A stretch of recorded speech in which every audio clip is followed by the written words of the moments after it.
talking about TPT simplification. As Craig said, this is a big hot topic. Laws were passed, not just one, but several. So we'll go over them and we'll talk about the timeline. This I can tell you, I've been with the Department of Revenue, like I said, 21 years.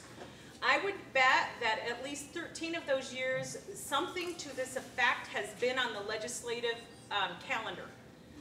Bills sometimes come up and they don't get passed because there's other stuff attached, or as you've noticed recently, one of the things they say is they've got a bunch of stuff pending, but they have to close the session, they want to get the budget passed, nothing else moves till the budget passes, and then after the budget passes, they shut down.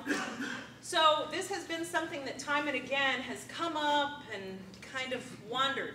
The reason that it went farther this time than ever before and is actually becoming a reality is because in 2009, we had the housing bubble.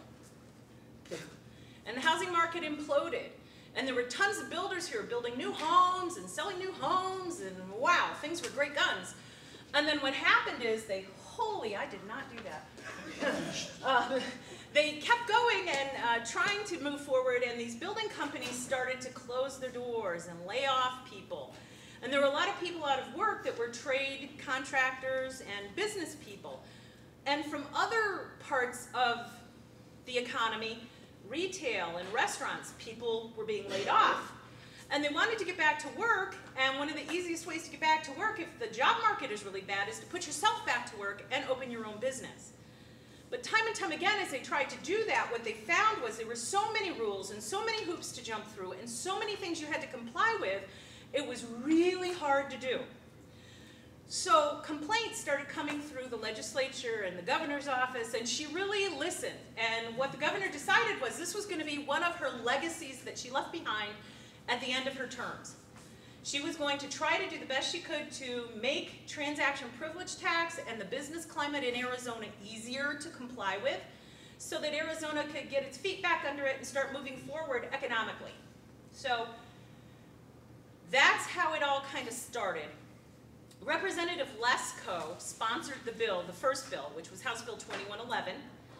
The first bill went through the legislature in 2012 and was passed.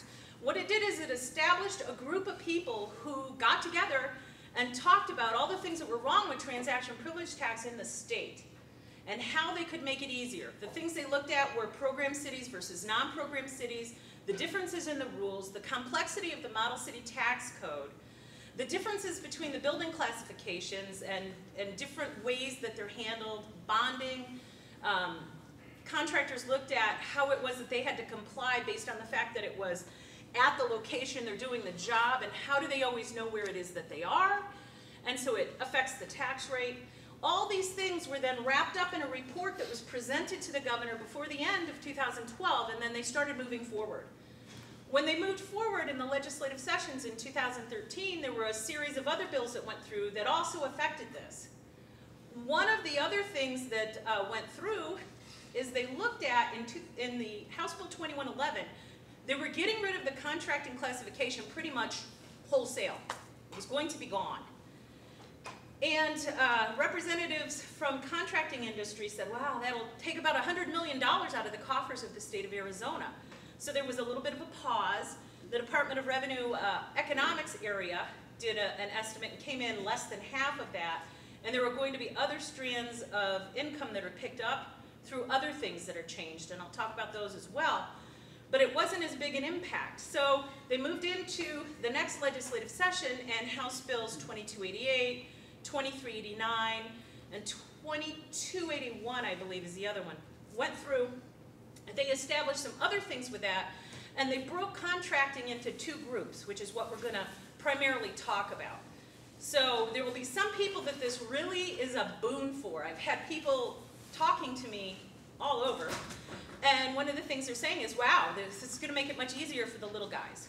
And people who are in the middle, it makes it a little bit easier for them too, because some of the rules that we have are easier to comply with. Some of the bigger businesses, it makes zero business difference at all, because they always do a specific kind of thing. And for them, the classification 015, prime contracting, hasn't changed, because they aren't doing those other things that we're going to talk about that are service contracting. Okay, so that's the background and we'll get going.